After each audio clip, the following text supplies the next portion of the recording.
You wake to the sound of your subjects chittering. 47,000 monkeys, all looking at you with expectation, with worship, with need. You touch your face. Fur. Always fur.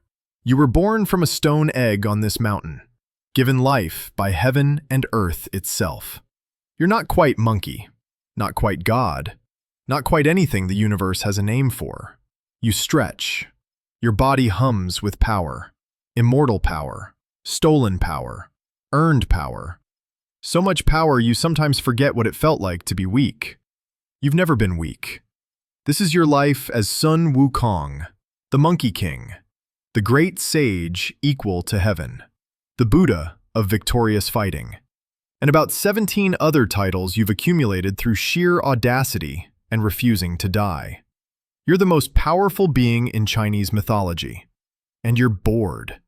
Your subjects bring breakfast, fresh peaches from your orchards, wine from the celestial reserves you borrowed centuries ago.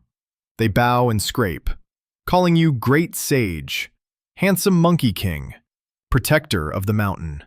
You wave them off. The worship feels hollow today.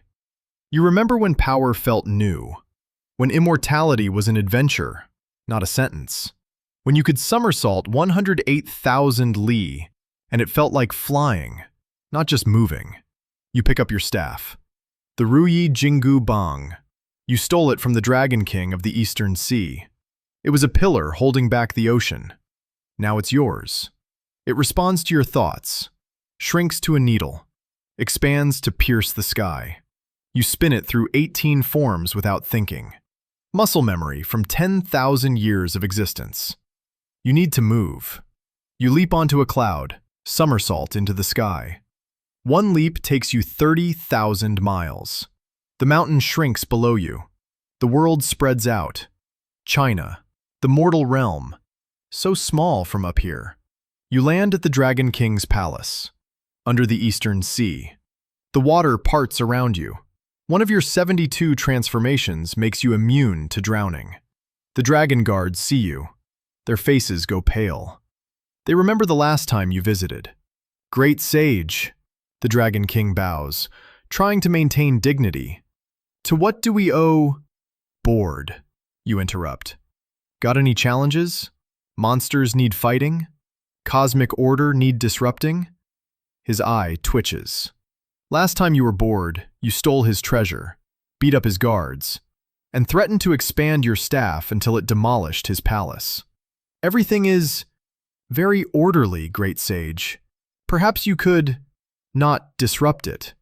You sigh. Everyone's boring when you're the strongest thing in existence. You somersault back to the surface, leaving the Dragon King sighing in relief. Afternoon. You're standing at heaven's gates. Massive jade and gold, guarded by celestial warriors in divine armor. They block your path. Spears crossed. The Jade Emperor is in council. No visitors.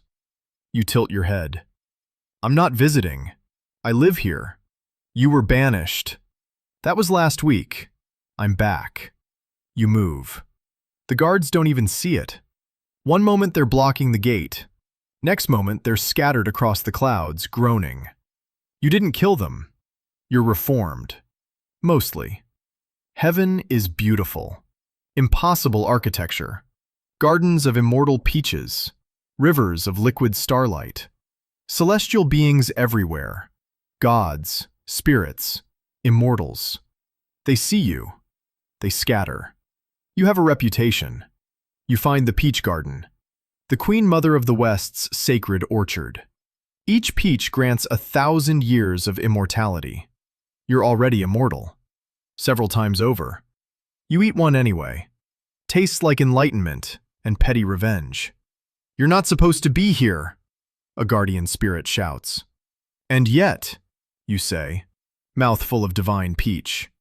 Here I am. You grab more. Stuff them in your robe.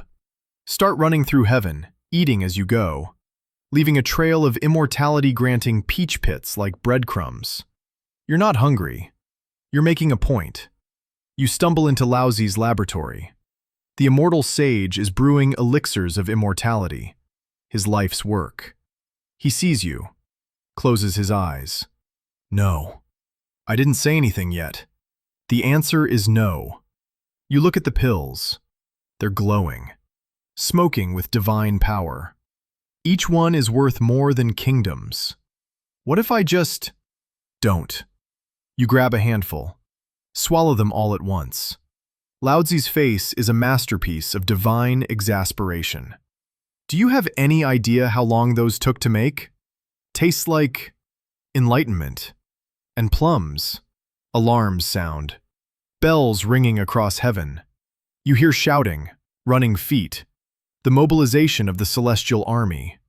You've gone too far. Again. You grin. Spin your staff. Guards approaching from all directions. This is what you needed. Not peace. Not order. Chaos. Challenge. To feel like the universe can still surprise you. You fight the celestial army. 10,000 guards, war gods, generals. They come at you with divine weapons, sacred techniques, cosmic authority. You beat them all. Your staff strikes like lightning. You transform. 72 transformations, each one perfect. Bird, boulder, another monkey. A copy of the Jade Emperor himself. You're breathing hard. Not from exhaustion, you can't get exhausted. From the effort of holding back. You didn't kill any of them. You could have, easily, but you're reformed, mostly. Then he arrives, the Buddha, sitting on a lotus throne, massive, serene, looking at you with infinite patience. You feel suddenly small. You, who defeated heaven's army, small. Sun Wukong. His voice is like thunder and silk. Can you escape my palm? You laugh. Watch me. You leap onto his palm. Somersault. Once. Twice. 3 times. You're moving so fast reality itself blurs. You somersault to the edge of the universe. You see 5 massive pillars holding up the sky. You land. Right on one pillar. The great sage, equal to heaven, was here. You urinate on another pillar to mark your territory. You somersault back.